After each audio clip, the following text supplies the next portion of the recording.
Fuck! Fuck! Fuck! Oh, you stupid motherfucker! You're gonna find me dead! I'm gonna kill myself! Hit the fucking guy! What the fuck is he doing? I'm gonna be hanging from the bathroom! They got the leg! Don't ask me to do nothing! This is nothing! Hello. Welcome back to another episode of the Steel Here podcast, where I'm your host, Kevin Adams, alongside my partner in crime, Jersey Jerry. And holy shit, we have a big one for you today. We have Le'Veon Bell doing his first interview of this style since he left Pittsburgh. You're going to get to hear everything, how he didn't come back to Pittsburgh. You're going to get to hear some of his regrets, some of the highlights of his time with the Steelers, what he's up to now. It's electric. Before we get to that interview, let's shout out some people that hook us up. Total Sports Enterprises. If you guys are looking for Steelers memorabilia, you should be going to tseshop.com. Go check out Total Sports Enterprises. They hook Jerry and I up all season. They're going to be able to help us give away signed memorabilia to you guys every episode. So definitely stop over and check them out. And shout out Zed's in Southside. If you're looking for vintage clothing, shoes, anything vintage, Zed's in the Southside is your spot. Stop in, show them some love, let them know that the Steel Here podcast sent you. Now let's get to this interview. It's time to welcome to the show one of the most electric football players in Pittsburgh Steelers history. A dual threat running back / wide receiver, a man that was damn near impossible to take down in space, and you had to have him on your fantasy football team. Formerly number 26 of the Pittsburgh Steelers, Le'Veon Bell. What up, Lev? Welcome to the show. Man, appreciate y'all for having me. Thank y'all for having me. You got it, bro. You got it. This is big getting Le'Veon. You don't do a whole lot of Steelers podcasts. This is going to be a good one. There's a lot of stuff that, obviously the way you left town and things like that, the fans are going to have questions, things that we would like to get some answers to. So let's jump into it. For sure. What did you think of ultimately your time in Pittsburgh? Man, ultimately, overall, looking overall my NFL career, my time in Pittsburgh, obviously that was my best time. For sure. I think my 5 years, I was there 5 years. And when I was in the locker room, just around the guys and, the coaching staff, everything there was, was love. You know what I'm saying? It was all, genuine, I felt like. My time over there was, truly amazing. You know what I'm saying? It low-key, flew by. It flew by because I just remember, my rookie year, kind of I came, my first game, in the preseason game, I got hurt. I hurt my foot. Yeah. So, it's and it's crazy because high school, college, I never was a guy who was getting injured. You know what I'm saying? So it's and I'm thinking man, my first NFL game, not even a real game, but it's a preseason game, I get hurt. It's man. So I already kind of got off to a little rocky start, but it was still kind of a blessing in disguise at the same time because it gave me more time to learn, and I didn't feel like I was under, I guess, pressure in a sense. I didn't feel like I had to. I didn't feel like all the weight was on me, or in a sense, I won a first round draft pick. I was still a high pick. I was still a second round pick, right. But I didn't feel like it was a whole bunch on my shoulders. You know what I'm saying? So I really got into the regular season, and it was just kind of learning. Jonathan Dwyer and Isaac Redman was there at the time. Yeah. And I was kind of learning. And I was just, kind of sitting back. This is when I was injured. I was kind of seeing how the week goes in practice and seeing how the traveling and things goes. Coach Tomlin, even though I was hurt, he was making sure I was doing everything. He was on me, making sure I was doing everything. And them 3 weeks when I think I missed 3 games. Them 3 weeks went by. And it was so for me, it gave me more confidence because I'm thinking oh yeah, it got me more comfortable because I'm oh yeah, I see how it goes. You know what I'm saying? We on the road this game. I think we played New England. I'm no, we're playing the Vikings. We're playing the Vikings. Mm-hmm. Oh, and we're overseas too. London. It's crazy. We were in London. Yeah, it's in London. It's overseas. I'm oh dang. So this is big. My foot still, I mean, it was about as good as it was going to be at the time. You know what I'm saying? Like, I feel like at the time, we was like 0-3. We haven't won a game. And I'm just like, they like, we having a pregame, our pregame little prep talk, with the running backs. And, I haven't been a starter. During the week of practice, I wouldn't even start during the week of practice. I was getting reps with the ones, but I still was going third. So it would be like Jonathan Dwyer, Isaac. They get their reps, and then I come here and get a rep here or there with the ones, and then I rotate, you know what I'm saying? But then the game come. It's like the night before the game. Oh, no, it was the day of the game because we had a little meeting that morning, and Coach Curry Wilson, he looked at me. He was like, "You ready, pup?" You know what I'm saying? We all like in a circle. He's like, "You ready, pup?" And then like I'm kind of looking around, I'm kind of confused, and Curb straight up said, he was like, "Man, look, man, we know he ain't did nothing yet. We know, he hasn't performed yet. He hasn't showed anybody anything yet. But we got to see what this mud effort can do. We got to see what this effort can do. You know what I'm saying? So it's his time. You know what I'm saying? He gonna start today. You know what I'm saying? And you guys, when he need to spell, you know what I'm saying? You guys spell him, body. So like when we had that conversation, this is my first game I'm about to actually play. So I'm like, whoa, like it literally was because I never had it like that. It never happened to me like that in college. When I went when I want to start a job or something, it's like you kind of know like when you about to start. Like this one was just kind of just threw you to the like, wolves quick. Yeah, it was like out of nowhere. He was like, "Yeah, you're going today." I'm like, "All right," you know what I'm saying. So I had to get my mind right. Obviously, I was excited. And we playing against Adrian Peterson too. Yeah, you scored. Crazy. I'm pretty sure you scored in that game. Right sideline, did like a front flip into the end zone. Yeah, I scored twice, 2 touchdowns that game. Like my debut, 2 touchdowns.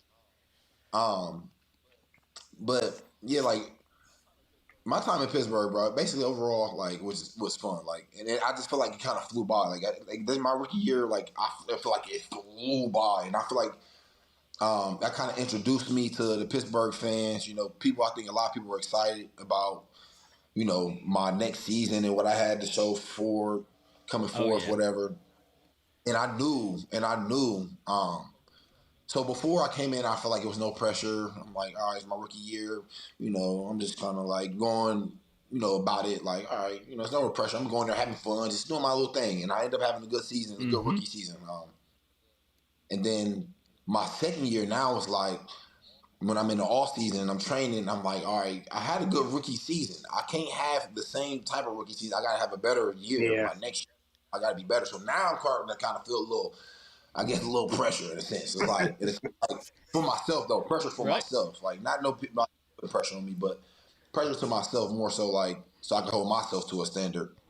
So in the off season, bro, I trained so hard, bro. Like I can't even explain to you how hard I was training, bro. Like I would I don't even know how I was doing it, bro. But it was like I would wake up, I would work out at like 7 a.m. I would eat so when I say work out, so first we have I either do weight room or like I'm outside training like on the field or vice versa. There's always like one or the other. There's always so one of them at 7 a.m. and the other one to be at 11 a.m. So one of those. So I have that. I'll go eat lunch. Then after lunch, I would literally go I'll go hoop. Like I would go hoop for like I don't know, like 2 hours or something. Like have a hoop session, like literally out the ball, like at LA Fitness, go hoop, and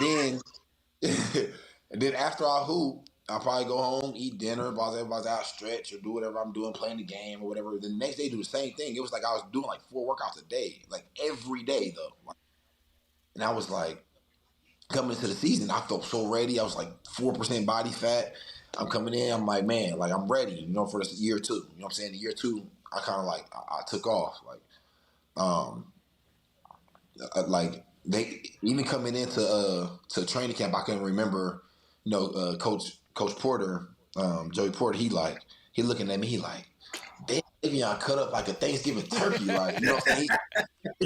He's saying stuff like that, like, damn, he's like, he cut up like a Thanksgiving turkey, like, you know what I'm saying? He like shredded. I'm like, yeah, you know what I'm saying? Cause I'm letting everybody know, like, yeah, like, you know what I'm saying? Like, that's what I'm on, like, you know what I'm saying? I'm trying to show everybody I'm trying to be the best, like, I'm the best, like, I'm trying to be the best running back, you know what I'm saying? So, and that's what I'm saying in camp. I'm telling everybody this in camp, you know. And now I'm like a little confident in myself. I've been around my team. You know, I'm more comfortable with everybody in the locker room, so I'm kind of like barking, talking my little trash. And we in camp now, so now it's like, you know, we going at the defense every day. You know, in year 2, I kind of took off. Like year 2 is like splash. Like had a great year. The only thing about year 2 was week 16 was that year. That's the year when I got hit by fucking crushed us as fans. It was fucking devastating. Bro, week 16 is the last week of the season. We playing the Bengals. Yeah, and bro, it was. Even thinking about this, it makes me sick because it's like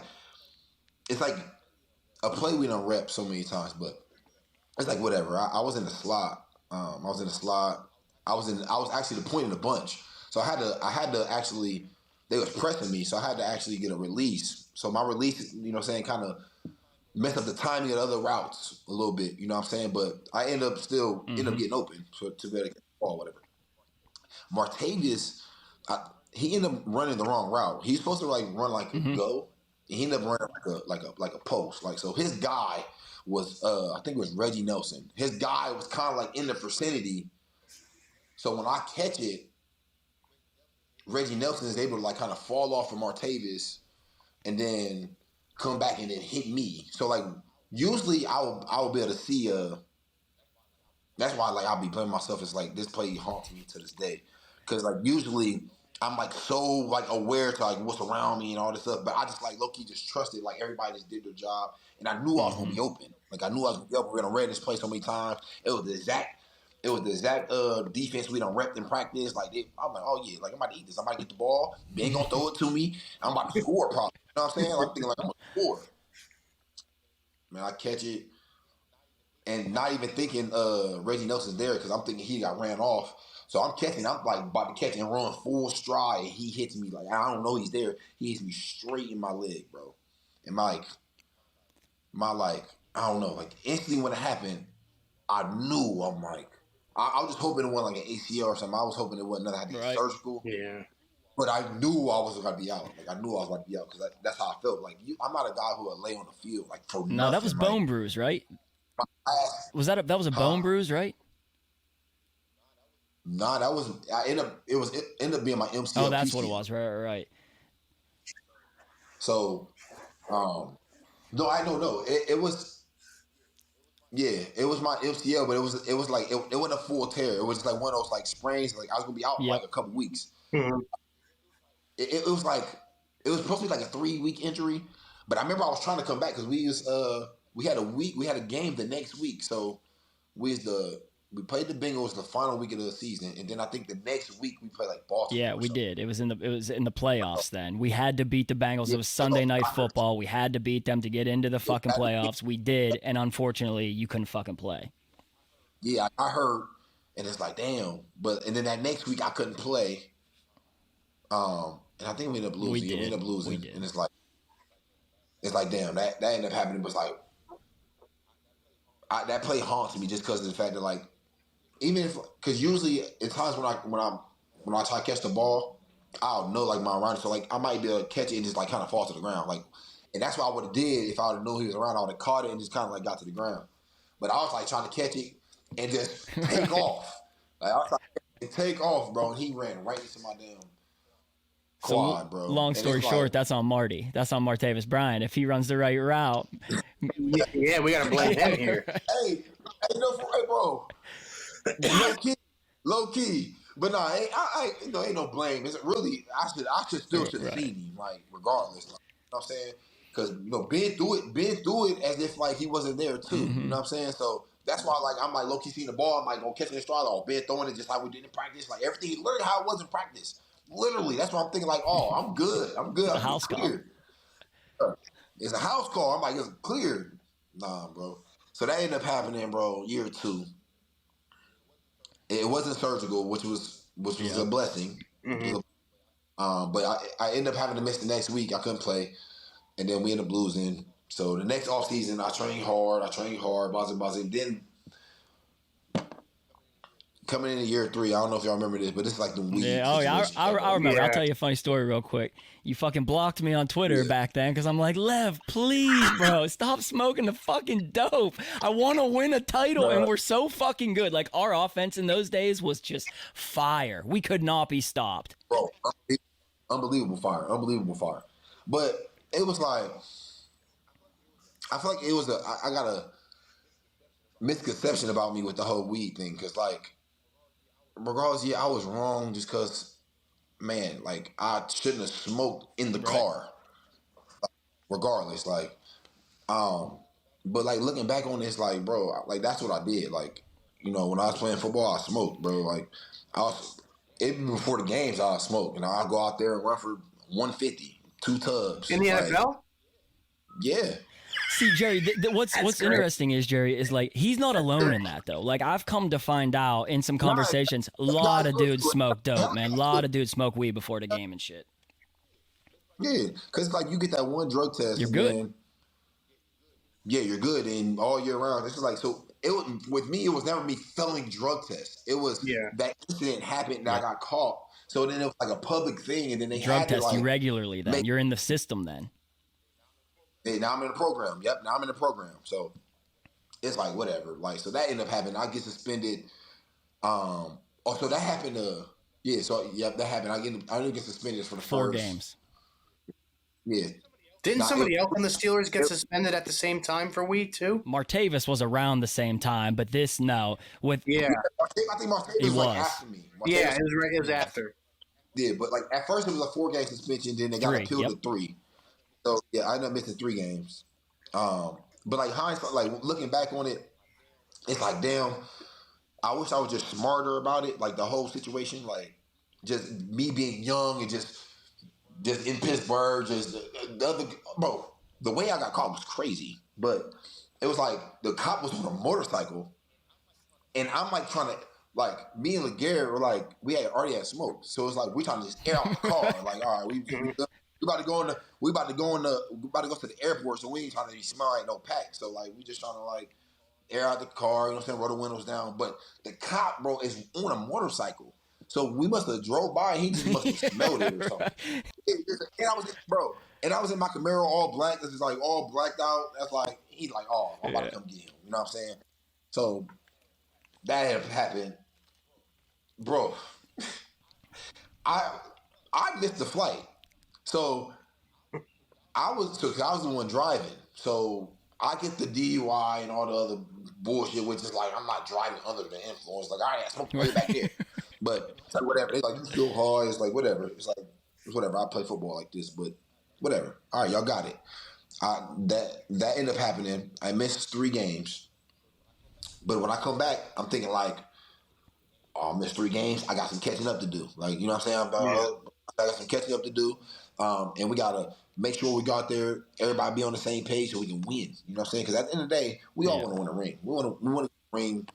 But at the same time, we all want to snap, right? We all, you know what I'm saying, Ben want to snap, AB want to snap, Davis want to snap. Everybody want to get their snap in their own little role, you know? So, year 3, bro, I think, honestly, that was probably my shortest year. It was my shortest year. Yeah. That was my best Without year. a doubt. 100%. Without a fucking doubt. Bro, year 3, if I... Obviously, not being dumb in the first 3 games, but then I ended up getting hurt with the Bengals again, which I'll come back and talk about that. But if I don't get hurt that year, but my yards per carry, my touchdowns, and then just the moments I had that year, it's just I had so many like just special moments. Like it was like during that time, like it was like people was like, I don't know, looking back on it now, it's like, damn, like I was like literally like so like high at the running backs. It's like people like literally like wanted to be like how I was. Like that's why like the way I was there, I was standing straight up in the backfield. That wasn't like known for running backs to be doing. Like guys would be like in a stance, like with their hands on their knees. You know what I'm saying? I'll be standing up straight up in the backfield. You know what I'm saying? And it'd also take you like 10 minutes to get through the line of scrimmage too. Like everybody like hit the hole hard. It's like like I see it, but like I want to make that hole bigger. How can I make it bigger? You know what I'm saying? That's how I think about it. It's like, yeah, that hole is there, that hole's there, and this hole's there. That's literally how I be in football. It literally like two holes. Like it's like I'm gonna choose this one or this one, right? Or it's I'm gonna choose this one or this one, but I could just deviate this one and make this one bigger. And that was my thing. Like a lot of guys, like they didn't really have the patience I got, so they're like, all right, it's one or two holes. I'm gonna just pick one. I'd be like, I'm gonna get to the hole and be like, I see this hole, but let me let it marinate. Let me let it like cook a little. Let me let my linemen do their little job a little bit more. And at the same time, they're gonna help me because defenders, especially in the NFL, it really works in the NFL. That's why I think my patience really got like kind of blown up, glorified in the NFL because in the NFL it's a lot of two gapping. So defenders are really they're in a gap, but they're trying to play two gaps. So they'll peek. They're like looking at me like the whole time. So like they're holding their block, but they can't get out their gap. So I was using that to my advantage. I'll get the ball and we'll run. Our play was double or duo or whatever people want to call it.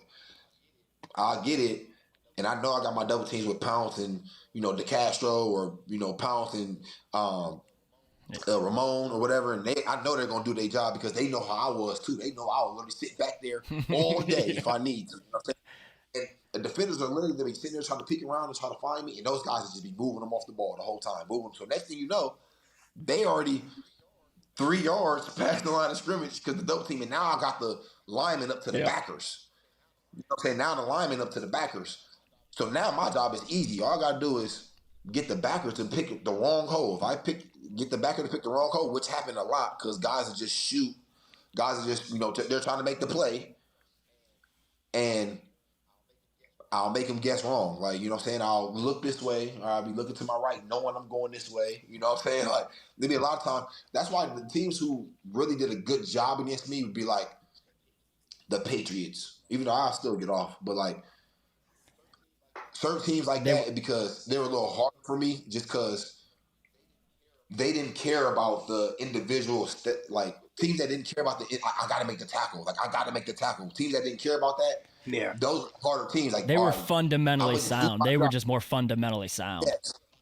Yes. Some guys, bro, it got to the point, like when I was like, the Miami Dolphins, like in the playoffs, they got to the point where like, they wouldn't even look at me. They were like just literally getting to their gap and just basically like not even looking at me. They're just sitting in the gap, like not even trying to look at me. I've been thinking like, damn, bro, they're not even looking at me. You know what I'm saying? Like I literally be coming back like talking to the lineman like, bro, they're not even looking at me, bro. Like I might have to just like grab it and just bounce it outside or something. Like, you know what I'm saying? I'm like, they're not even looking at me, like, because that's how like how much mind games I was really playing with guys.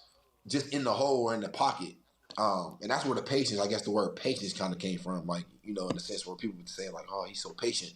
Because I'm like literally just playing mind games with guys and making them choose the wrong gap or choose the wrong hole or just basically using like their aggressiveness against them. That season you had 261 carries for 1,268 yards. And you got red hot the last like 5 weeks of the season. That's that Bills season. I don't know if you remember that. It was a fucking blizzard in Buffalo. That's so year four. That's when. Yeah, year four. That's when it's like. At this point, it's like it feels like you're the best running back in the NFL by now. Yeah, and it feels like. Yeah, it feels like, all right. At any moment, like anytime I get the ball, I can do what I want. And you did. At that point. Like, and you fucking did. I felt like. If I get the ball, I can do whatever I want with it. And if you want to throw it to me, I can be open too. You know what I'm saying? Like, and Ben was like, bro, that's why Ben didn't get enough credit. But, bro, it'd be times where we might run like, we'd be doing no huddle or whatever. He'd be like calling the plays or, doing whatever. He have his bread and butter plays that he always go to. It's like, but he'll have plays where he'll know, like, okay, they're going to be in this defense, and I want to get this guy the ball, so I'm going to call this play. But he did that with me so many times, and he got me the ball so much. That's why, like, a lot of times where I have, like, 8, 9 catches, because Ben will literally, like, on check down, just like, oh yeah, I'm gonna run 4 verts, but I know Le'Veon's gonna be one-on-one with the backer. He's gonna win. Take it down to him. You know what I'm saying? Like a lot of times he not, or he. Don't get me wrong, he'll definitely throw that thing. Don't sell him too much hype here. He would sling that fucker 60 yards if he could. Oh, he'll definitely bomb it. He'll definitely bomb it. Don't get me wrong. Hey, the times where he'll bomb it and I win the route too, I look back like, oh, bro. You know what I'm saying? But he'll bomb it. I mean, we had AB on the outside too, so like he's gonna eat too. That's why I'm like, hey, I'm big. I'm never mad. I'll be like, oh, you throwing AB? How can I be mad at that? Oh, you throwing at Martavis? I mean, you had 75 catches that same season, so you had 1,268 rushes and 616 receiving yards, and like. That's whenever we started the whole conversations of like Le'Veon wants to get paid both like a top wide receiver and like a top running back. So like that's whenever things started to get interesting in Pittsburgh, where we're talking holdouts and some shit like that, because you had a number, you knew you were equally as good a wide receiver as most teams had. Yeah, bro, and that's why, bro, that's where the thing was kind of like getting me, bro, because it's like I knew and like the team knew like what I was bringing to the game. They knew I was bringing to the offense. You know what I'm saying? Regardless if the fans knew or the people on the outside knew, like the people inside, like they really knew what I was bringing. You know what I'm saying? Week in and week out, and how I was prepping and what I was even doing to even be able to get the ball 30 times. You took a beat. Like, that's a lot of hits, catching the ball that many times, running the ball that many times. That's a lot of beatings. That's all of it. And, bro, the thing that people don't even realize, in blocking, too, blocking is probably the most impactful. So, like, pass blocking guys – but linebacker or safety or something, they're just running full speed. You got to sit here, roll our two, or just our back leg. Like, what's up? Come on, we're going to catch you. You know what I'm saying? Like, and that's when we're taking the most of our impact for real. But we're not even counting those as carries. We're not counting those as tackles and stuff. You know what I'm saying? But that's running backs getting hit for real. Yeah. During that stretch, I actually read a stat that you never gave up a sack. When a linebacker came, you never gave up a sack during that 4-year stretch, which is incredible. I mean, this is pretty much, I'll be honest, this is so bittersweet for me because I really feel like that those teams during that era, your era in Pittsburgh, there should have been a ring. Man. And I want to ask you this, why wasn't there? Man, I feel like because we were the best offense in the NFL, clearly. Yeah, to be honest, bro, this is like the best way I can describe it, bro. To be honest, it was just a lot of I feel like we got unlucky a lot. I mean, because, bro, it's 2 years where the Bengals took right me before out. the fucking playoffs. Right before the fucking playoffs, man. Yeah, 2 years. 2 years. The Bengals took me out, bro. And that rivalry, the Steelers and the Bengals at that time was like at the height of it. Rugged. It was like, bro, they just had dirty dudes like they had one like who? What's his name? What's his name? What's his name? What's his name? The whole team. He had the whole team playing like that. You know what I'm saying? So it's like, and that's what I don't know if y'all seen it. And I'll tell you what. I'll tell you, of everything that came out about this shit, that's a cop-out. Everyone rallied around him like, oh, we'll do it for charity and we'll change the narrative. I wanted to reply, but it would have got shredded on Twitter. Like, that's some pussy shit. I know. That's some pussy shit. All the shit he talked, man, and to cop out like that, let's change the narrative. That's how he knows he would have got his fucking ass whooped. Like, in my opinion, he would have got his ass whooped, and he showed that. Yeah, he knew that. Hell yeah. And plus, he probably seen me training all this. He know that. He know that. Bro, it's like, bro, even in football, bro, I'm just like a physically strong dude, bro. Like, and like I'm really trying to be a gangster, trying to be all hard, but it's like at the same time, bro, it's like we knew y'all was trying to play a certain way. We wouldn't even us, the Pittsburgh Steelers played clean. Physical but clean. Yes, like bro, don't get me wrong. We're going to play hard. We're going to play physical. Like we're going to like be basically like you're going to know you're in a battle, but it's going to be clean to the whistle. It's going to be like literally to the whistle. Ain't going to be nothing after. Ain't going to be no like, oh, we're trying to take you out or try to purposely hurt you, so you can't play the game. It's more like, yeah, we're going to like try to physically dominate you so you quit. You know what I'm saying? That's what it more in Pittsburgh. Do you know what sucked about that season was that year 4 for you? You go the last 4 games. You had like 700 yards in the last 4 games. So you went fucking ham. You had 236 against the Bills, 93 against the Bengals, 122 against the Ravens. That was that Christmas night game. The fucking AB. That was the biggest. That was like one of the biggest games. Incredible. So then, finally get to play in the playoffs. You open up with Miami. Go fucking bananas. Let's start right there though, because this is where the unluckiness that's what I was getting comes, at. Yeah. Right. All right. So that week 17, I think we had a bye, or we might have played Cleveland or something, and I sat out that week. It was a week, like I think the week before we go into the playoffs, either the starters didn't play or we had a bye. It's one or the other. But I remember I didn't play, right? I forgot who we played the week before that, but I was hurt. I was, like, my groin was already kind of hurt, and it was already kind of tweaked. The week after that, we didn't play, so it was good. I had rest. It was good. Like, all right. Then the week after that, we in the playoffs now, so now we're playing the Dolphins. All right. The Dolphins game, we smoked them. It was cold as fuck though. Cold as fuck. So that wasn't good for the groin.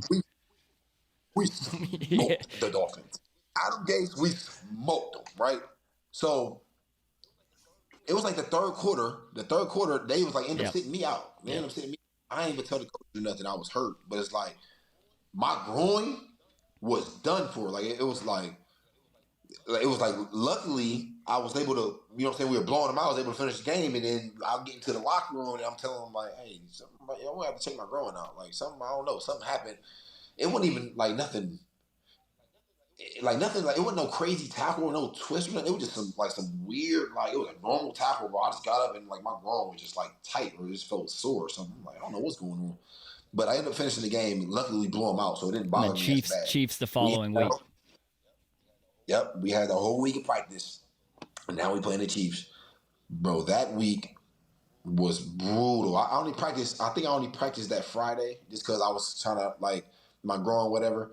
That next week we played the Chiefs. I have a monster game versus the Chiefs, especially in that first half. 30 for 170. And then damn. So a lot of that was in the first half. I remember coming out in that second half. We couldn't do shit. We couldn't score. That was a 6 field goal game, if you remember. We couldn't get in the fucking end zone. And I was hurt in that game, too. I was hurt. And I was, like, fighting through it. And we playing so good at, like, because the Chiefs was good as hell that year. I don't know if people remember. They didn't have Patrick Mahomes. Alex Smith. Alex Smith. Yeah. Yeah, but, like, the Chiefs were good. Man, they were good as hell. And we had to go in. We had to go there. It was in Arrowhead. Yeah, it was in Arrowhead. Yeah, we didn't score. That's what it was. We didn't score a touchdown. We got to like the 2-yard line. We threw an interception. It was a crazy play though, because dude made like a tip. He I think AB. He about to throw a fade to AB. It was a run. It was a run pass check. We about to throw a fade to AB. The DN or somebody tips the ball and they end up picking it off. So kudos to them. But all right, that ended up happening. So that game I finished it. But I remember in like the third quarter, I'm in a huddle and I'm like, barely can move. But nobody can tell because I'm just not gonna show it. Like I'm not gonna show it like to the outside world. But my teammates knew. Everybody knew. Mm-hmm. And I'm finishing the game. Thankfully, we finished the game. I got the game. You know what I'm saying, to the locker room. All right, now it's time to heal up, get back New running, England. right? All right, now this is where it's gonna hurt me. So now my groin, right? Now I didn't practice all week. So all week I don't practice because this groin is, all right, I'm probably going to have to get surgery or something. So all week I don't practice just to get ready. But we doing walkthroughs. Really, as a team, we didn't really like do full speed practice because guys was banged up. We probably had one of them like that Friday or that Saturday or something. And then we played. And then when we went to New England, bro, I remember I felt good because I sat out all week. I didn't do nothing crazy. I ain't re-injured in practice. I ain't re-aggravated or nothing. I was going into the game. We did. I don't know if y'all know what a Toradol shot is, but it's like a little shot. It's basically called a Superman. It's like a Superman shot. It's a Superman shot because it had you feel like Superman. Like I had a Toradol shot before I went out before warm-ups. Right, I took it like 10 minutes before warm-ups. I go out warm-ups, bro. Oh, I'm like, the pain is trouble. I'm like, hey, bro, I'm about to go out here crazy because, like, I'm feeling 100. I'm feeling 100. You know what I'm saying? I'm cutting. I'm, like, really trying to feel it. Like, I'm trying to, like, all right, make sure I'm good. I'm like, oh, yeah, they're in trouble. I'm like, yep, they're in trouble. I'm like, Coach T, let's go. Coach T, give me the ball. Let's go. this is my game. I literally went over and told him, like, coach, give me the ball. This is my game. Bro, first play of the game, they give me the ball. Hand off, I get like 3 yards. I get tackled instantly. All this pain that comes to my bone. I don't even, like, it was like normal tackle. It wasn't no tweaky, nothing crazy. It was a normal, just all right, and I just go down. But instantly, it was like the medicine just stopped working. It was like everything just shot right to my pain. I'm like, oh, hold up, somebody might have to come get me. You know what I'm saying? Like, I ended up getting off the field. You tried gutting it out for a little bit though. Yeah, bro. Yeah, see, dang, y'all Fuck, really I was there, man. I fucking remember every bit of it because I wanted to go to the fucking Super Bowl. I was trying to play. I was still trying to play, even though my leg was like down there about to fall off. It felt like, but I was still trying to play, but it just obviously wasn't working. But the whole game plan was really like designed around you, right? Yeah, in a sense, you know what I'm saying? Because like I was ready, bro. It was like I was gonna say revolved around me. It's like revolved around the run game. That's around the run game because whether I was in or not, because like James could have came in and he could have like told it and did some things too. You know what I'm saying? So like it was really around the run game, and they already knew I was gonna kind of like get over it, like I was gonna get off, you know. And I ended up getting hurt, and it's like damn, that like kind of like I don't know, maybe even like morale wise as a team, like I think it may even hurt just because they like damn, like they it killed us. But I don't know, but I kind of felt it on the sideline, even though I wasn't trying to show it, and I was just more disappointed in myself because like damn, hurt. I was like let down. I just felt like I knew I wasn't gonna be able to play, and I just think guys were looking at me and they kind of could feel that energy, like because I was in pain, and I just wish like going back, I just wish like I didn't show that shit like at all, like so my team can be strong, like so they can be like. But I just think I was just so let down. I was so sad, and I was like hurt because I couldn't play. And it's like the AFC Championship game, and I don't even know if I'm gonna get back here. And it's like damn. So I'm like damn, they're about to cry. We were right fucking there. So, and if I genuinely in my heart, I believe because they whooped our ass week 1 that year. I don't know if you remember that. You didn't get to play. We went into New England week 1, Thursday night football starts the season. They pounded our fucking shit in. 35-3 or something like that. So then we're talking like you come back. That season, I mean, vibes are high. We were fucking rolling. We got by a really hard Chiefs team in Arrowhead. I'm like, this is it. We're gonna go to the fucking Super Bowl, no doubt about it. That was a year. 2016 was definitely a year. And then 2017. 2017, another run of bad luck. That's just bad fucking luck again. We had the Jaguars in that fucking playoff game, man. That's you score 40 fucking 2 points against the number 1 defense and lose. I mean, what the fuck are we doing? I feel like if the unlucky stuff, like I feel like that might have been like the most. I guess it wasn't as unlucky just because we still could control that because the Jaguars beat us twice, bro. And like when I'm looking back on it, it was like even when we like look back on the film, we could have played so much better, bro. That first half was so bad. Let's be real. It was Ben, and I hate saying that. Obviously, I fucking love the 7, but like we came out that first half in the playoffs. We had the bye, so this is the divisional round. We have the bye. We should have had the fucking 1 seed. That's the shit that pisses me off. That's where you say some bad luck. We beat those motherfuckers originally, the Patriots, and that's the Jesse James caught it game. Right. Yeah. Right. Oh, I forgot about that. That's what cost us the 1 seed. That was that was I know, right? Yes. You're right. You're right. Yep. Yes. That was the unlucky part. The Jesse James catch and that like messed up the seeding. Yes. I was there that game too. I feel like the Jaguars matched up good with us. They were physical. Their defense was physical. They played sound football. That was Ramsey and AJ Bowie on the outside. It wasn't even about their defense was ass. It wasn't even about their defense. It was just about their offense was able to control the ball. Yeah. So what happened was we'll go down there as an offense, and the Jaguars do this. We'll go down there, we'll score, and then the Jaguars try to hold the ball the whole time. Like they're like literally milk the clock all the way down to like 1 second, and then run the ball to Leonard Fournette. And Leonard Fournette was having a good year too. But they run the ball for Leonard Fournette. He'd get like 3 yards. He averaged like 3.5 yards that year, and then it'd be like 2nd and 7. They'll let the clock run all the way down, and then give it to him again. He'll get like 3 yards. It have happened every time. And then they'll fake one, and Blake Bortles will roll out with like 3rd and 4, and then it'll be a guy in the flat, or like Blake Bortles will scramble, will get like 4 yards. It'd be like, damn, y'all literally got 10 yards in three plays, bro. Y'all got 10 yards, bro. All right, cool. do nothing though. Y'all just wasting time. And that's the same season. You know That's the same season. I'm pretty sure Shazier went down against the Bengals towards the end of the year. Then I'm pretty sure is that the same season in Cincy that Shazier went down. So we lose fucking Ryan Shazier in the middle of the defense. So we go then to the playoffs, and the fucking Jags just had a formula. You're right. They just had a fucking formula that was tough for us. That was the only that was the only team who Right. beat us. That was the only team. That was the only team, bro. Because the way they played, though, it wasn't because they were a better team or they had better players. Because that definitely wasn't the case. It's just they had a nice little, I don't know, like little strategy against us. And it's really because I guess, bro, it really because Shazier went there too. Because if Shay was there, they not about to run the ball on us and get real hot like that. Shay not, even if teams do like kind of like start like moving the ball on us a little bit, Shazier was a guy who would get a top for loss. So he'll put a spot where it's 2nd and 13. And that's all you need versus the Jaguars, the 2nd and 13. Okay? You know what I'm saying? But when they on schedule, 2nd and 7 or 3rd and 3, it's like, fuck. Like, and it's like 4th and 1, I'm going to go for it. All right, they convert.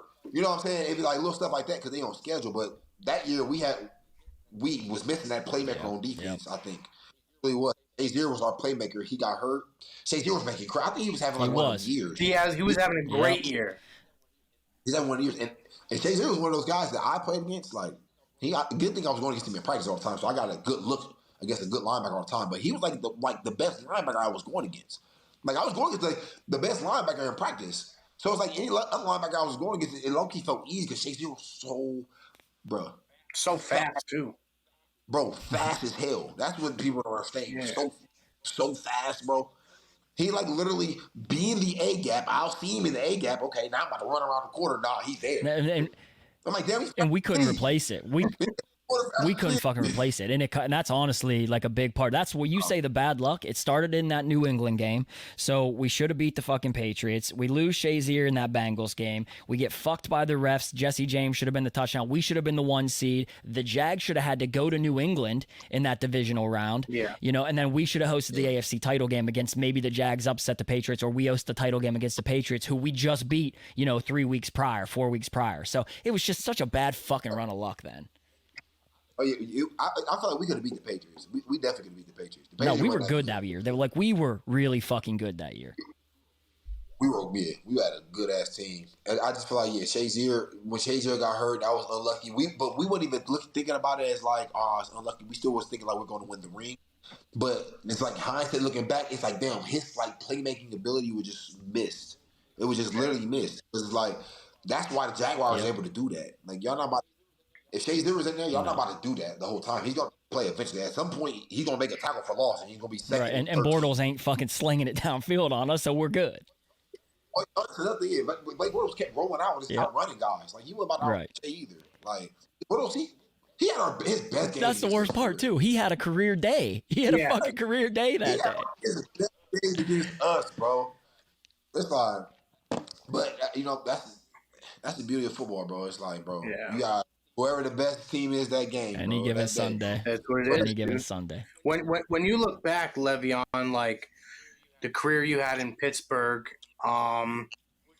would you say you regret anything? Do you regret not staying in Pittsburgh, or you're happy how everything worked out? Because essentially you kind of left for this almost the same amount of money the Steelers offered you, and took the year off. The one that hurts me is taking the whole fucking year off. Like, that's the one that crushed my soul. Like, as fans, we would have fucking died for you. And then to take the year off, it killed us, man. I already know. So, hindsight, right? Before I knew, so I'm thinking, all right, I came in, I was blessed because I came in, I got drafted to the Pittsburgh Steelers organization. Coach Tomlin, like that head coach, he's like a legitimate, honest man. Like, he's a guy who will look in your face, whether you like what he says or not, he gonna tell you the truth. You get what I'm saying? Mm-hmm. And I think me coming in, being 20 years old when I was coming in and doing those interviews at the NFL draft, I instantly got that vibe from him. Like, you know what I'm saying? There was other coaches I talked to at the NFL draft combine, whatever, but I got that vibe from him with Coach Tomlin. They ended up drafting me, which was crazy, but Coach Tomlin was always been like, he always been a guy, he gonna shoot you straight, like whether you like it or not, right? I'm thinking, head coaches are kind of like that. I'm thinking like, because Coach D'Antonio was kind of the same way. My coach at Michigan State, I'm thinking like, head coaches ain't gonna lie to you. What they gotta lie to you for? Because I'm the head coach. You know what I'm saying? Like, I'm gonna tell you the honest truth. So I went to Coach D'Antonio. He always told me the truth. And Coach Tomlin like kind of up the ante, like literally look in your eyes, tell you the truth all the time. So I'm thinking it's kind of like that, right? So what I didn't know, if I'd have known, like every coach wasn't gonna be like, straight honest and forward with you, yeah. Because I think what it was for me was the coach. It wasn't necessarily the place I was at, because when I went to New York, it was a lot of like secrets. It was like a lot of secrets. Like you couldn't say something to somebody. Like, you know what I'm saying? Like, and Coach Tomlin was just literally like a guy who was like literally so honest and straightforward with you. So my mistake was thinking I was gonna get that from everywhere. That was my mistake. So when and don't get me wrong. So when I had my year, I had my 4th year. I had my 4 years in Pittsburgh, right? They're like, all right, Le'Veon, we're gonna get you right on a long-term contract. I had just got suspended the year before that, so they kept holding it over my head, whatever. Yeah. I was like, all right, that's fine. I just want guaranteed money. You asked about the money. It was the guaranteed. Yeah. Yeah. So I'm gonna get around to all that too. So what was I saying? So and what was I about to say? The year off. The year. I know, but I forgot what I was about to say. I forgot what I stopped. But basically, what I was about to say was, with the Jets, the contract thing was like, all right, they had guaranteed me a certain amount of money. It was like 39 million. Versus like Pittsburgh, who was guaranteed me 17. And at the time, I felt like I had just played on the franchise tag. When I had played on the franchise tag, I was already low-key chancing it, because before I played on that franchise tag, y'all was already telling me I was going to get a long-term deal. If we didn't work it out, I got, a little weed, whatever they was holding on my head. Okay, whatever. I'll play another year under the tag. Because y'all say y'all can give me right next year, right? Mm-hmm. So y'all say y'all can give me right next year. All right, cool. Because I basically was saying, the final offer was like 13.3 annual per year. That was like their final like stand on, and the franchise tag was like 12. The franchise tag was like 12, and it was like 13, 3 final offer, right? I was like, and then but the guarantee, the APY was fine, but the guarantee was like, we're only guaranteed in the first year of the contract.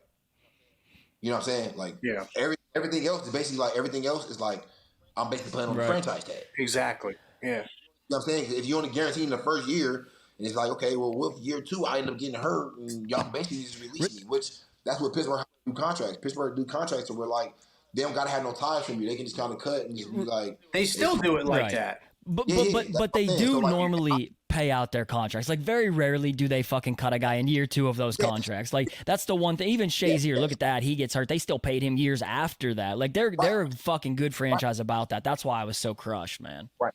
Yep. Yeah, they are. I was thinking, at the same time, I'm like, because I'm worried about myself. So I'm trying to just secure myself. You know what I'm saying? What that happened with, like the same thing will happen with Shazier. Like, with something like that, we're playing a dangerous game. So I'm thinking literally like that. So I'm thinking like, all right, we got to guarantee something. Like, I don't want to just guarantee this first year. Like, or if y'all want to guarantee the first year, make it bigger. Give me this much amount the first year. 25, yeah.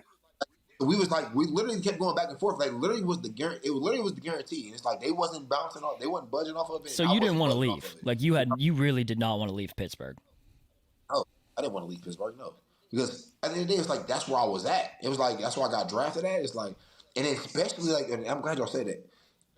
Especially like after like really going to different teams and seeing how it is. It's like when the team has their guy.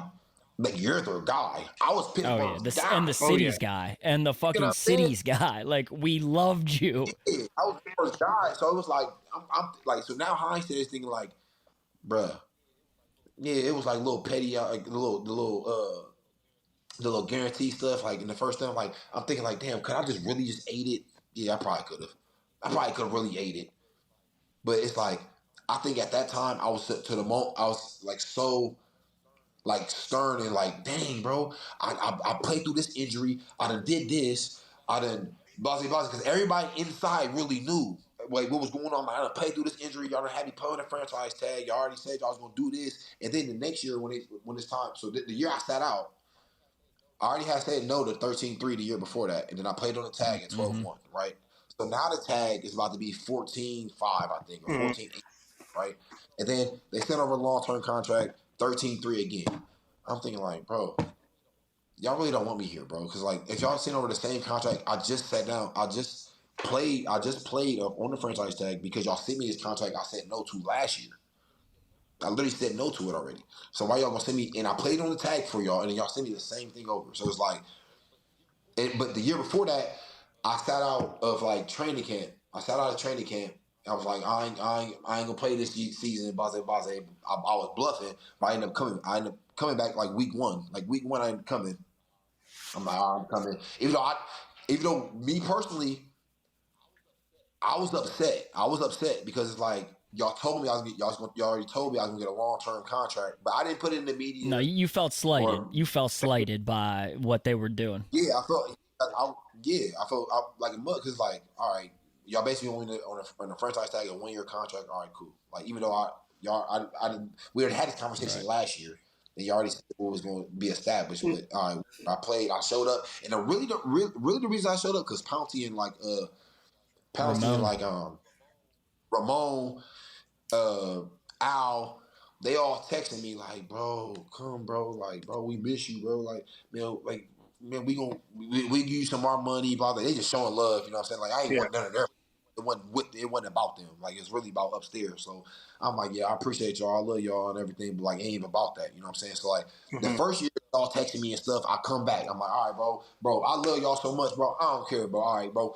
Forget them upstairs, bro. I'ma just ignore them upstairs, bro. I'm gonna have a good year with y'all boys, bro. We gonna handle that next year, boss. That's how the conversation was when I was coming back. So I'm like, all right, week one, my fault, y'all, for missing camp, bro. I missed y'all, my fault, man. Like, y'all already know I was. And everybody, bro, with the linemen, literally with the linemen is where I was having the conversation. Because, like, the linemen is where I was the closest with, like, AB. But like, was Ben saying anything at that time? Me and Ben weren't that close, but like Ben would talk to me, like we'd text. He used to check on me, like type check-in type things. But I wasn't. Me and Ben wasn't like super close. How I was like with like Pouncey and like Ramon and AB and Rosie and stuff like that. Like like, the running backs and like the linemen was like super. And that's when we had a crazy good fucking line too. Like, and they knew that, and they knew that. 4 Pro Bowlers, right? Yes, bro. So, and the thing about, bro, the line, you know what made them so special, bro? Is because they like literally wanted to do it for one another, bro. That's what the brotherhood of that team, and it's been a while since the Steelers have had a brotherhood like that. Since that, like, honestly, I'd say it's like Pouncey. Pouncey was like the vocal leader of that football team. Yes. And that's why even when I was there, we just gelled so well, bro, because we was just all so tight. You know what I'm saying? Like, so I don't know, bro. I just feel like, but what was my point? Do you regret? Do you? So you came back. You came back. They offered you the same contract, and like the lineman's really kind of like what got me back. You know what I'm saying? So like that next year, I ended up coming back. And the next year when I bluffed the first year because the lineman ended up being back. The next year when I ended up actually sitting out in 2018, they probably was thinking I was gonna come back. The lineman was still reaching out to me and everything. Yeah. They was like, bro, come back, bro, like Baze. And I'm thinking upstairs they gonna play it because they knew the lineman. Right, you're coming back. They know you're coming back, so fuck it. He'll wait it out and sign when we want him to. Yeah, because I feel like they was like really getting like Pouncey or somebody. You know what I'm saying? It's like, bro, call him. You know what I'm saying? So they were calling me every day and texting me every day. But I want to clear this up to a rumor because it was like a rumor where like I told them I was coming and I never told them I was coming.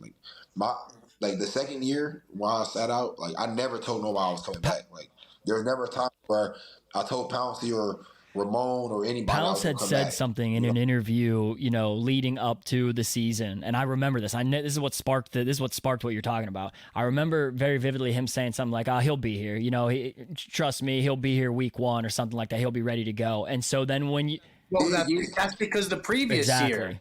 And then when it didn't happen, the people turned on him. The previous year, Pounce was just low key, just super confident that he's gonna get me come back. You know what I'm saying? Yeah. That's why, like, at the same time, it's like, damn, I hate that I let them down. And that's why, like, even I wasn't talking to upstairs and them. I was still texting them teammates. I was still talking to my players and stuff because I wasn't mad at them. They weren't mad at me. You know what I'm saying? Like, they were still my teammates, even my brothers. So I feel like it started being problems when as weeks start going by, and then it's like we're still negotiating. We're still like, and they like, "Oh, you're gonna really lose $14 million this year?" I'm like, bro. I mean, I will, because at the end of the day, it's not like I'm really playing the game for money. It's like I'm playing it for respect. It's like I want y'all to just respect me when I'm out here. Like, you know what I'm saying? I'm well off with money. Like, of course I can use it more, but it's like that's not really why I'm like really in it. I'm like trying to like get my respect, bro. Y'all not respecting what I done did, bro. I think when I think about it back then, being a lot younger and a lot less mature, I'm talking about me, like, I was so mad. Like, obviously I didn't know the full story. I was so mad. I instantly turned, and Kevin could attest to it too. Like, I loved Le'Veon Bell. I loved what he did for the city. We were almost there. And, like, when you sat out, I'm, like, saying to myself, fuck this guy, bro. But now, you come here and you tell us the full story. Shame on Pittsburgh, dude. Shame on Pittsburgh. I know a lot of people kind of felt the same way you felt, though. And the thing about it is, I wasn't a guy. And this is like a pro and a con for me. It's like kind of like bittersweet. It's like a positive, negative thing for me. But it's like a lot of rumors kind of go, and it's like I don't ever really confirm or deny them. Mm-hmm. But like some rumors just kind of go, and it's like people will be like, Le'Veon Bell said he was coming back, or you know what I'm saying? And so many people was like talk, Le'Veon Bell turned down this contract, or he turned down more money.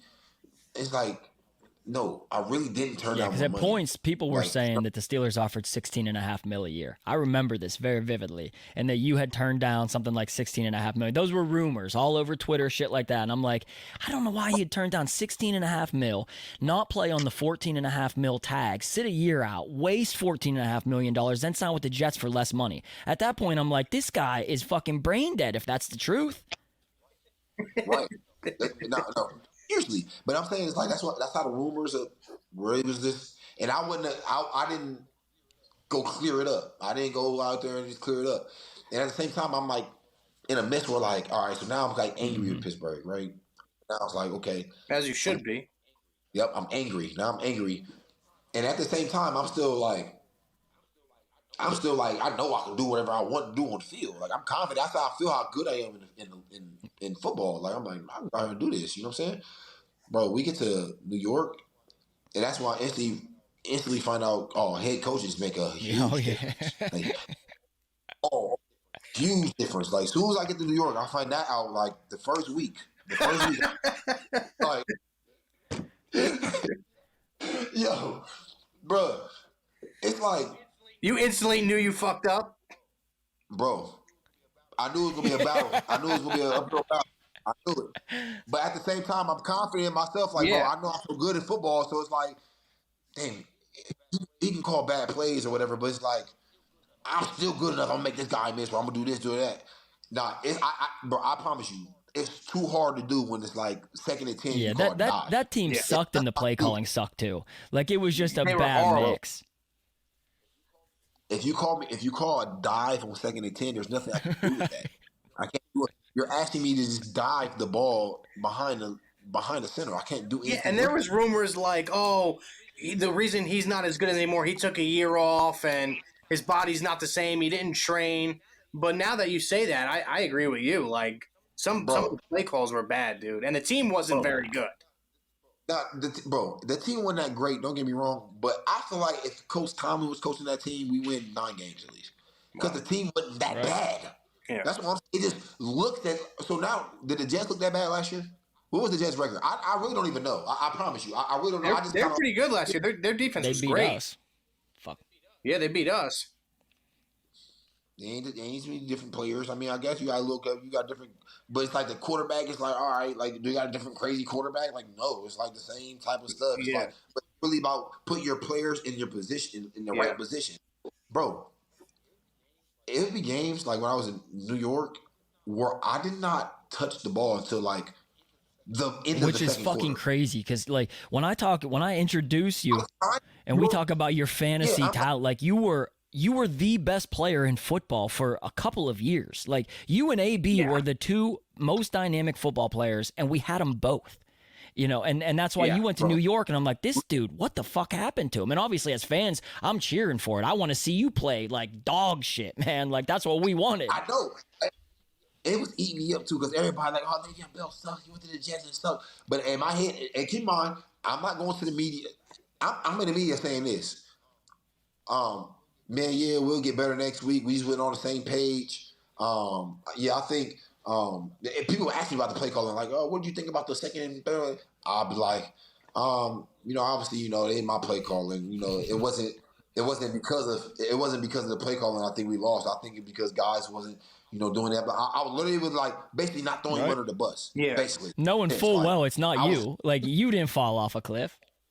Oh, for a fact, I knew it wasn't me, bro. We'll do one-on-ones or whatever. I'm out here cooking the linebackers and everything. I'm like, bro, it's easy. It's like easy. It's like, but it's like to the point where it's like Sam Darnold is like don't even know like the actual protection or what the line's protecting because he's so confused about our offense because the coach is confusing him.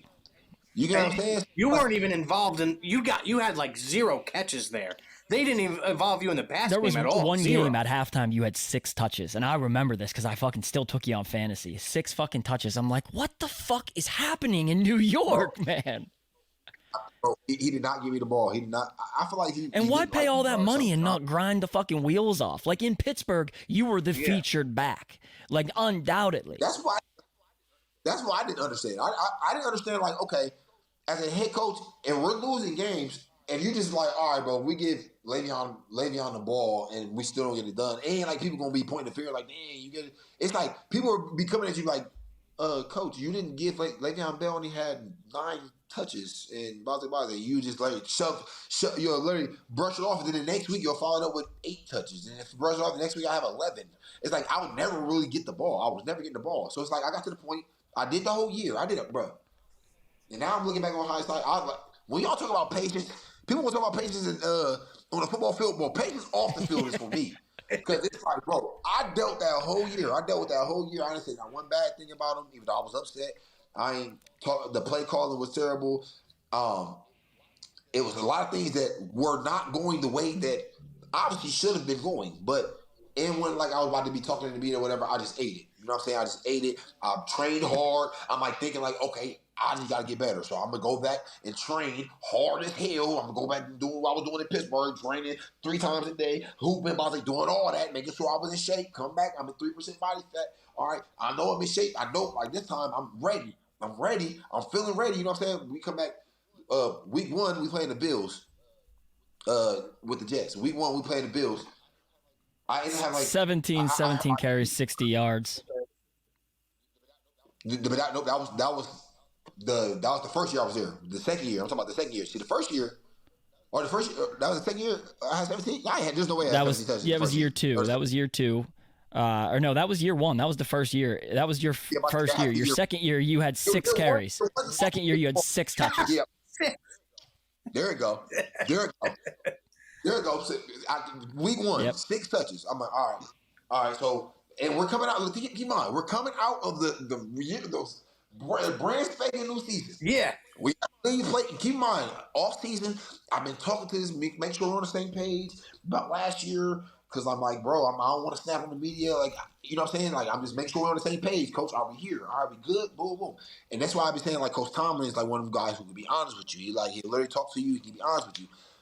I'm talking to the other coach. He telling me certain things, but he's just lying. He just saying whatever just sounds good so I can get out his face. And then when the game comes, it's like, yeah, we're down 21-0, bro. Like, what's going on, bro? I got the ball 3 times today. 3. Yeah, for sure. Like, bro, It makes us look back and it has to make you look like, I guarantee you there have been times where in your mind you're like, had I stayed in Pittsburgh, I honestly probably could have had a Hall of Fame career. Like I believe that in my heart. You don't take that year off. You 100%. sign the contract, like whatever it is. Le'Veon Bell was on a Hall of Fame trajectory, and it was not like, that's not even a hot take. That's not a homer take. That's not me being a yinzer. Like Le'Veon Bell could have been a Hall of Fame running back, and that's why sometimes the business of the game drives me fucking insane as a fan. Like it drives me nuts. Yeah, that's why. Like, it's certain times. Like, it's sometimes I see like guys like when Lamar was having that little problem, whatever, and I'm thinking like, bro, hold up, not again, bro. But they end up getting it done, which is good. It's certain other guys where I see like, all right, they don't even have a battle or a fight. They just let the team have it. Which is like, even look at Saquon Barkley right now.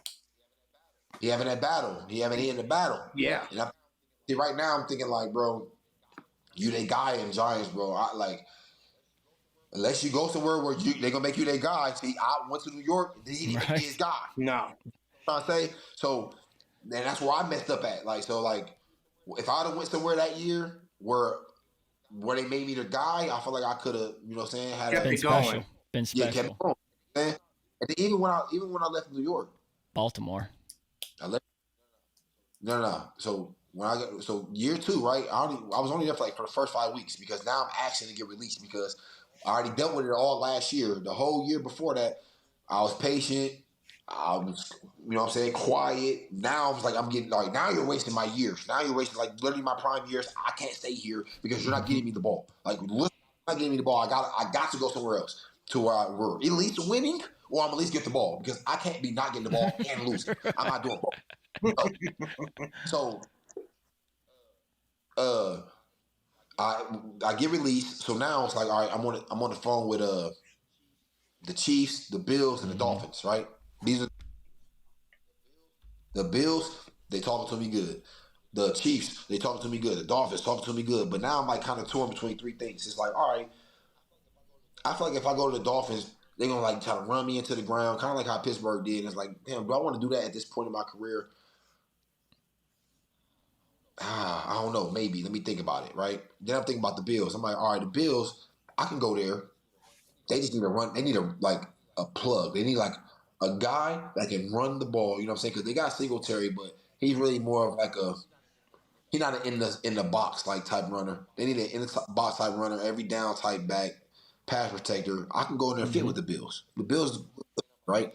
Then I'm like the Chiefs. I'm like, ooh, the Chiefs. I'm like, damn, they got weapons everywhere. They got Travis Kelce, they got Tyreek Hill, they got this, boom, boom. I'm like, damn, I can go to the Chiefs. I can go there. I can get a ring. You know what I'm saying? I ain't got and I don't got to put that much on my body. I don't got to get the ball as much. But when I do get the ball, I can still be spectacular. Yeah. You know what I'm saying? I'm thinking like, I don't got to get the ball as much, but I can still be winning a lot of games and possibly win a ring.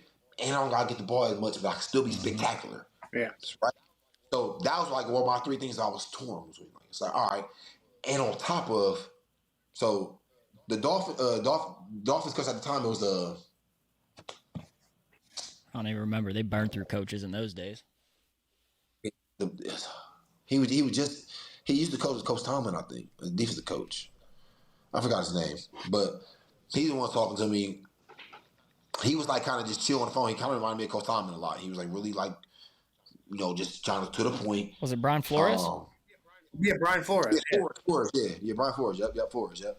So he was just kind of to the point. He was talking to me. I'm like, yeah, I like Flores. He kind of gave me a Coach Tomlin vibe. So I was like feeling it. And I'm like, yeah, I like that. You know what I'm saying? Talk to him on the phone. Then the Bills coach, I forgot his name, McDermott. Yep. He the Bills would recruit me hard. They was like, they had Josh Allen calling me. They was like, man, when you come over here, we got Stephon Diggs. Man, I feel like we a player away, you know what I'm saying, from winning.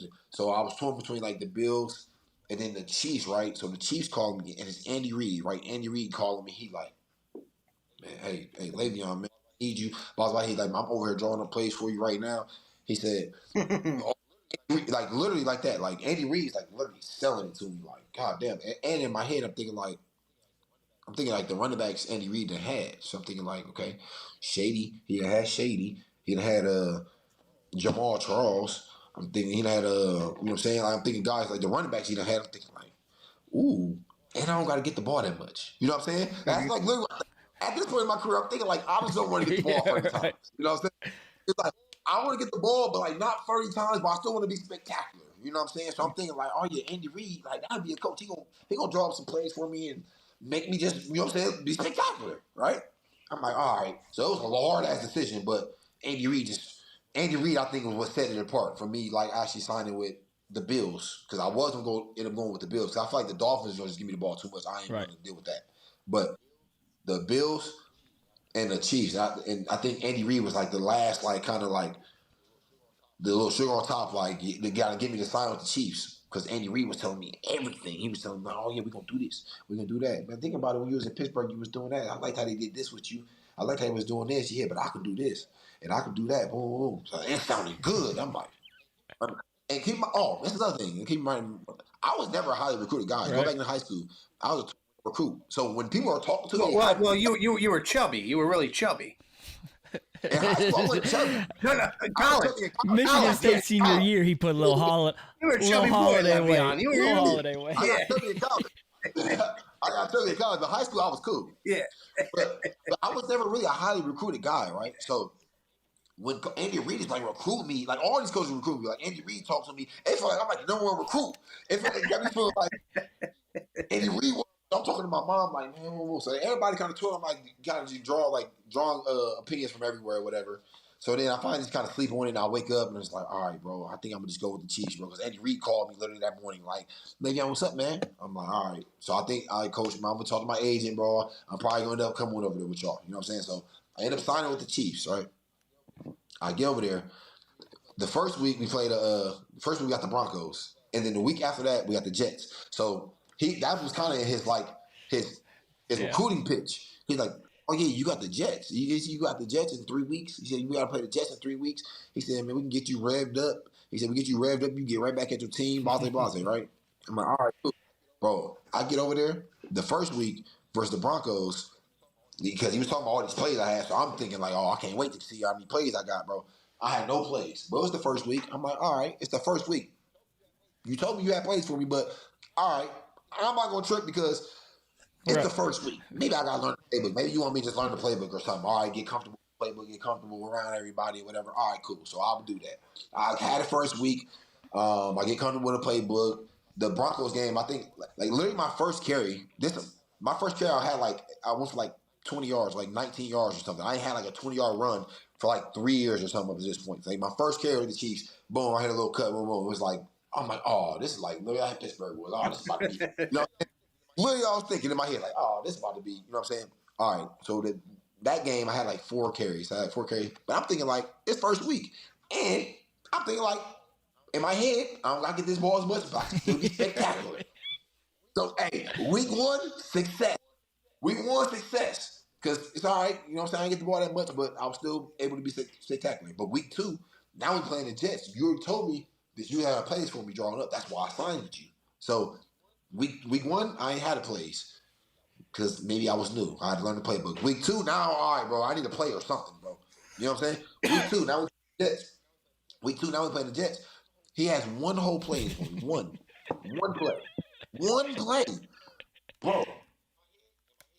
In my head, I'm thinking like, I'm not gonna get upset. I'm not gonna snap or anything. But at this time, I feel like, damn. I feel like now people are playing with me, bro. Because I literally left the Jets because they were not giving me the ball. That's why I told you this, Andy Reid. Like I told you this before I signed with you.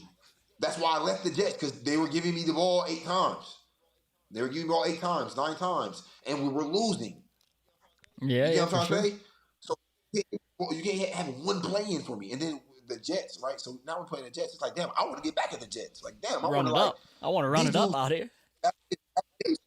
Adam Gase has been low-key been playing with me the whole time. He's been lying to me in my face, doing all this other stuff. So like, Andy Reid, bro, let me go get him. You know what I'm saying? Like, bro, I think that game I probably had like 11 plays, like probably like 11 plays or something like total.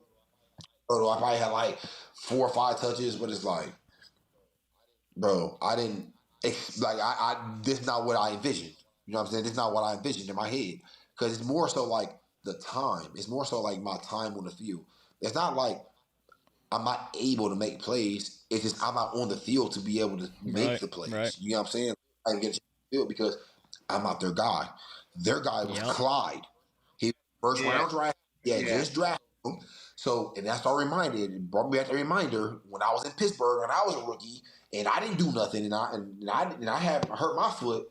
And when I came back and I didn't do nothing yet, but they was like, "Oh, you're our guy. You're going to start." I remember that day when I was in Pittsburgh. So it's like, damn, now Clyde is theirs. So I can't be mad about it. It's like, I can't be mad about it. It's like, damn, I just got to wait till like they want to call my name and then let me see if I can get some, get some burn or make a play or something. But it just never really came around because Clyde's their guy. And they were trying to get Clyde off. And Clyde, I don't think ever was really able to He didn't get it going. He never got it going. So ultimately, this is a...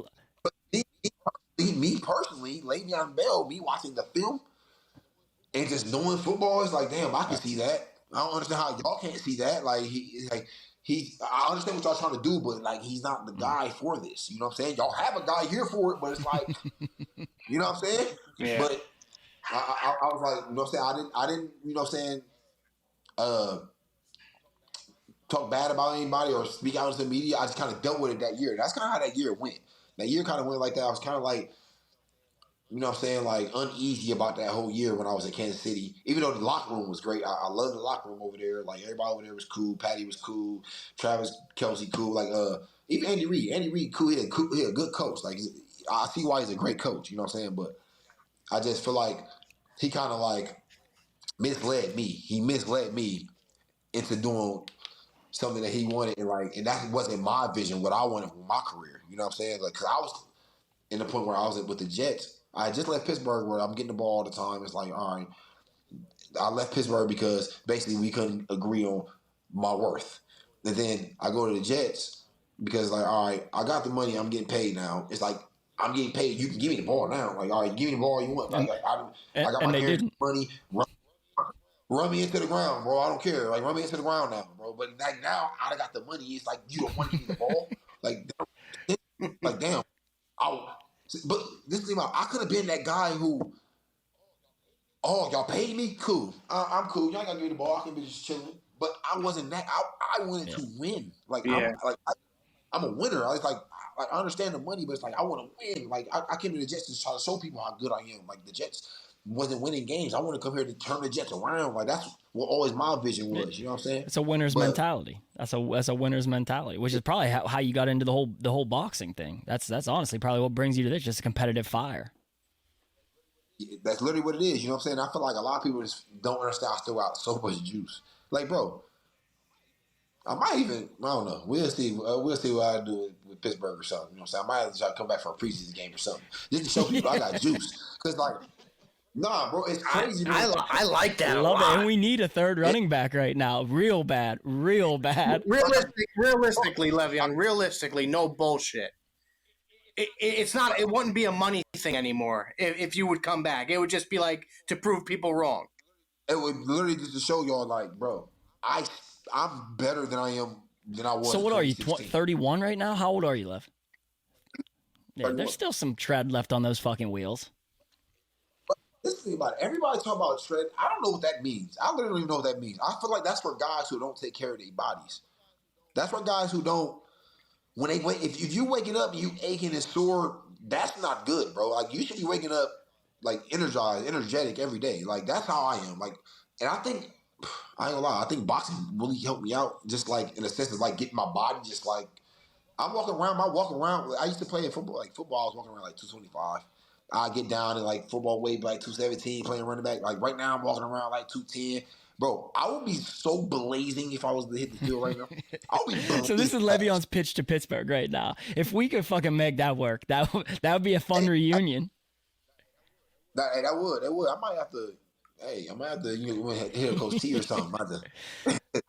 I just ain't really kind of thought about playing football. You know what I'm saying? So what are you doing with the boxing? Like, who are you looking to fight? Like, where are you at with that? I mean, you're making what, like 6 figures boxing right now?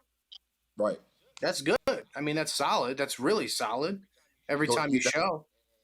And I feel like it gives me that like that rush, that competitive edge. Yeah. Like that itch, because football was since I was 4.5 years old gave me that. You know what I'm saying? So like, I feel like sense of purpose gives you something every day you got to look forward to. I got to train, like I got to stay on top of this shit.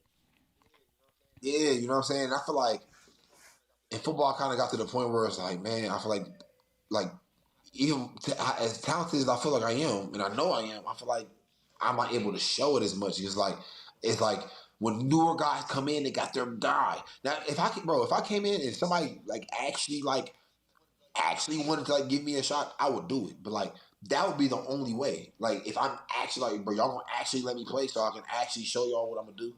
Because I'm not about to just sit there and like, oh, y'all just have me in the sideline, y'all give me like 4 plays. You're like, no, that's not what I'm doing. I'm not coming back to do that. I don't want to, you know what I'm saying? That ain't what I do.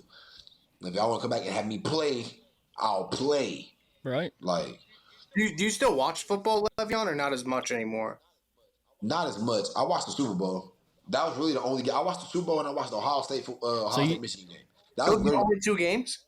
The only 2 football games I watched. The Super Bowl and Ohio So you don't know Michigan much game. about the Steelers' current roster? Like you don't keep up to date with any of that shit at all a whole lot? Nah, I just see like a couple highlights. Like I know they got a receiver. I know George that receiver Pickens. nice. Pickens. Yeah, he's nice. He's a bad fucking boy. I know he's nice, and that's what I'm saying. Like, bro, if I had somebody like that on the outside, Najee's nice. He runs hard. He runs fucking hard. It's just we didn't have a real good line his first year, so we finally got a fucking line again. I thought with him, he need to lose weight. He needs to lose weight because I feel like he kind of like how I was when I first came into the league. When I first came in, I was probably like 235. A little heavier. Yep, heavier. I feel like he wants to be nimble. Like he runs like a scat back, but not really. But like he got like a lot of shift to him. You know what I'm saying? Like he jumps over people. Like, he's very, very athletic. athletic. He's not just a straight power back. Like he could be shifty in space. No, he could be shifty in space. Yeah, like he can shed a little bit, like just so he can be quicker. Because I feel like, but he got something to him. Like I like the way he runs. I like the way he runs. Then, obviously Mika's nice. I'm trying to say I don't know who else. Oh, what's the name? Bush is straight. Who is the line? Right? Yeah, they cut him. Oh, they cut him? Yeah, they let him go. Who we Devin Bush. Oh, Bush. Yeah, we let him walk. So he fucking couldn't come back from injury. He tore his knee up a couple years ago and just couldn't. Oh, that's literally that thing hurt him because when I played him in 2019. Oh, he was fast. That's when we drafted him in there. Drafted him to replace Shazier, and he had wheels. Like that season, he was fucking good. It's just that injury, got injured against Ravens, and then just couldn't fucking come back. Yeah. Who are you fighting next, Le'Veon? We're not sure right now. It's still like a couple opponents out there. I was talking to your manager. You should fight in the Rough and Rowdy that Barstool does. I'm not opposed to it. I think right now for me it's like finding the right. So opponent. you wanted it to be Perfect. Like is that legitimate? You wanted to fucking fight Perfect and he just wouldn't do it? I mean, I had just said it on the podcast, and they kind of made it a thing. Like, and I'm like, shit, y'all want to fight? Yeah, we're definitely making a fight. But I knew he wasn't going to fight me. I kind of said it at them like, this guy for. Is there anyone you have beef with, or not really? Like Burfict. I mean, that's the only person I consider I have any ever beef with. But yeah, I don't have beef with nobody. Not really.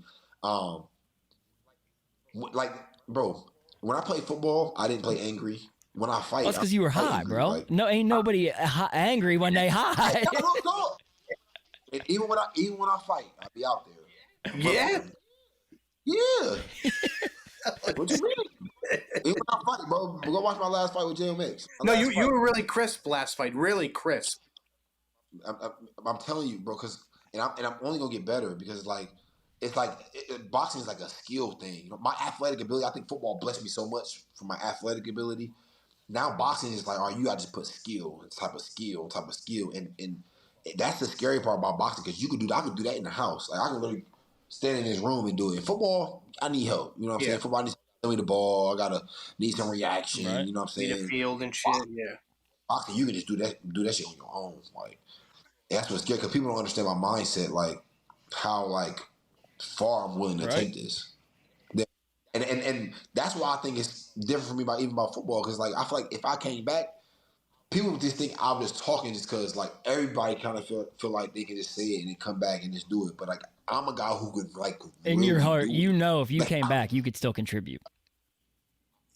And that's no For a cap. Like, you fact. believe that 100%. Someone gave you a feature back position, gave you, say, 15 fucking touches a game. You 100% believe that you could fucking put it up on Sundays. Bro, if I'm the feature back, I'm averaging 100 a game. If I'm the feature back, if I'm coming in, I'm the guy. Have you been like, has your agent been reaching out, or you've been trying to get back in? No, I haven't been trying to get back in just because, like I said, I haven't really thought about it.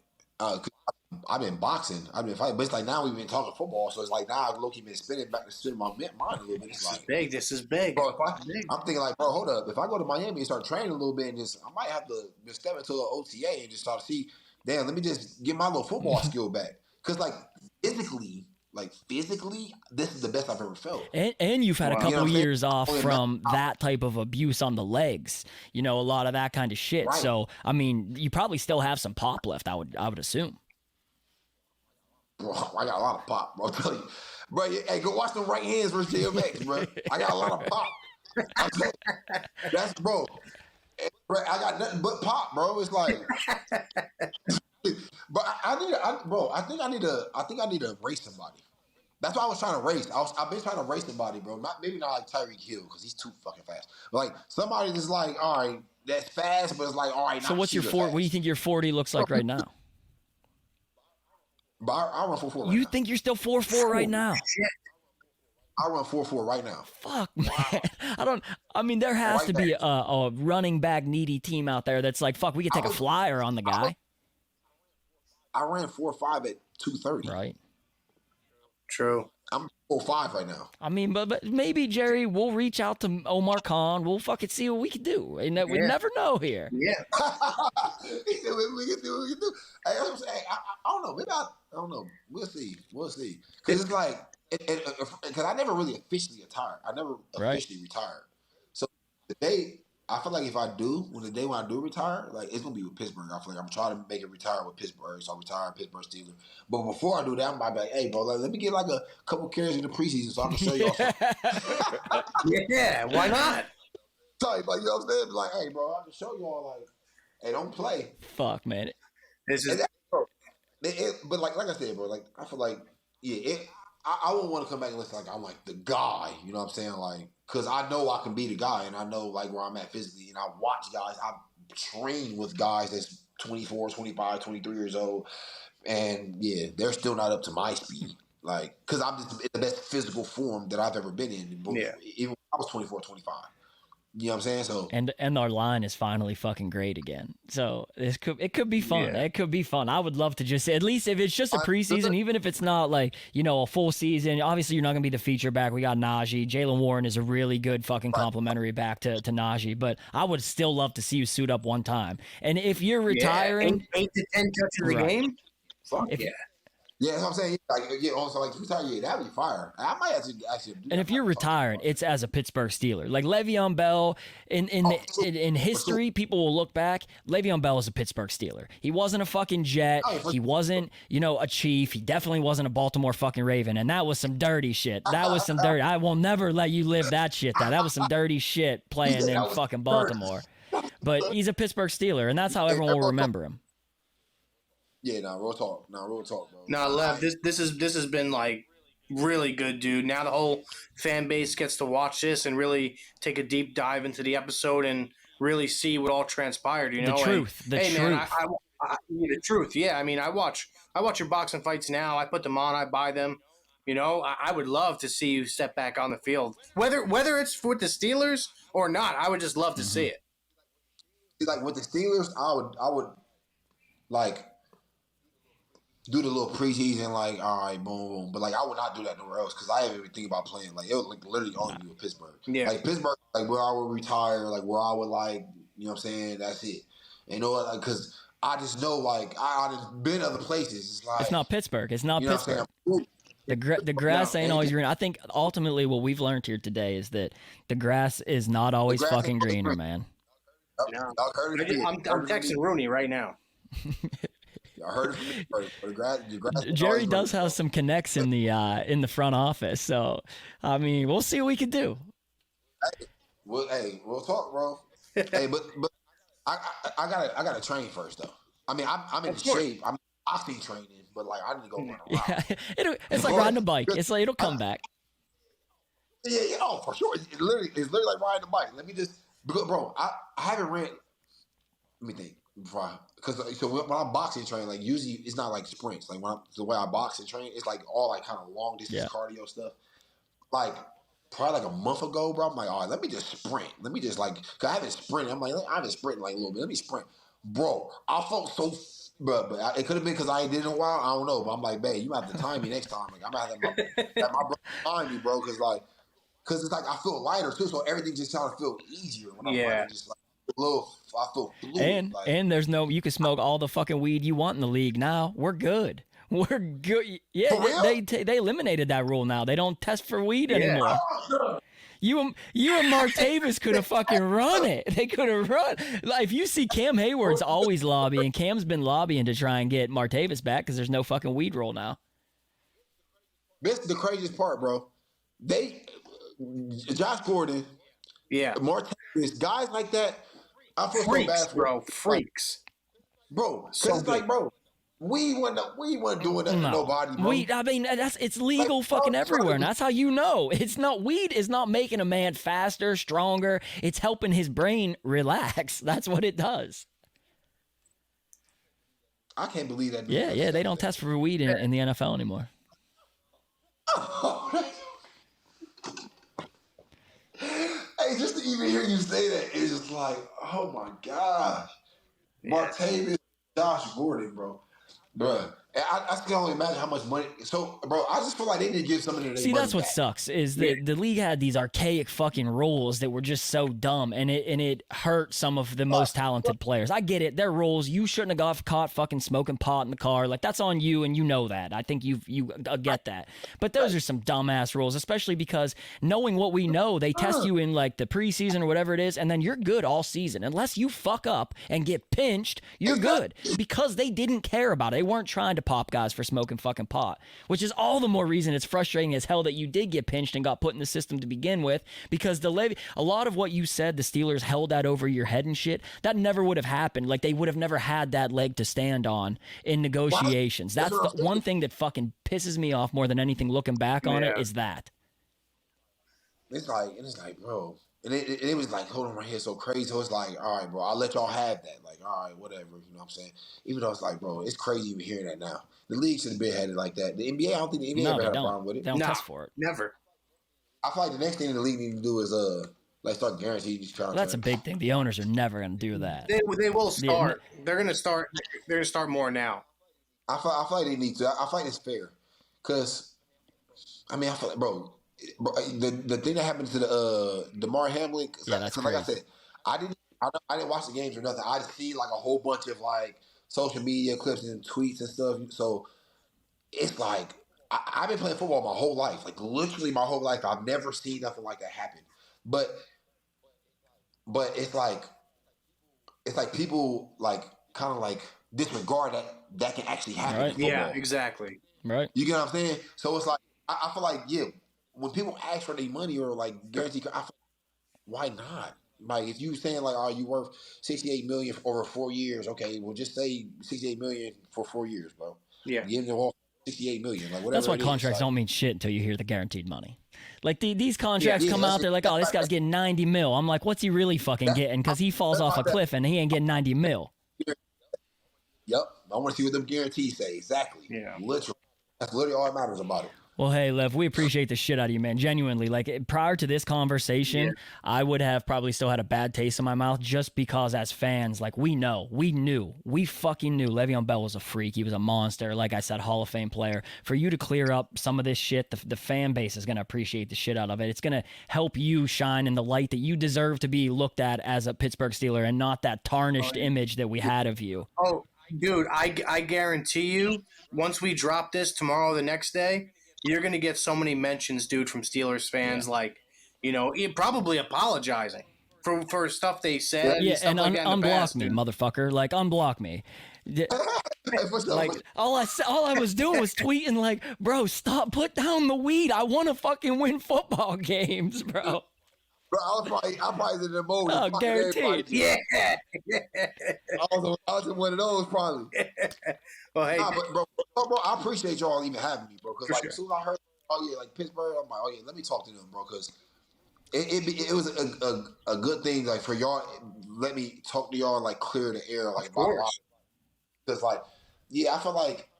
Yeah, my time period, I feel like it's always a picture out there that made it seem like I hated Right, Pittsburgh. and I like, think a lot of people think that. I think genuinely prior to this conversation, the way you went out, you were on ESPN, the magazine, throwing the chips down, bet on yourself, like, you know, all that shit that came out, I think most Steelers fans looked at you in a negative light, regardless of how much fun we had, and we had a lot of fucking fun watching Le'Veon Bell play football. So that's why this is huge. This is important. The most fun I've ever had as a fan. Yeah, those years were the best. As a Steelers fan, AB, Le'Veon Bell, Big Ben, that offensive line, receivers, it was just the best time to be a Steelers fan. The killer bees, man. Those were the best fucking days in football. So we appreciate the shit out of you for taking the time to do this, Lev. Nah, no problem. Thanks for having me. We'll appreciate talk, it, brother. For sure. We're here. We're still here. We are still here.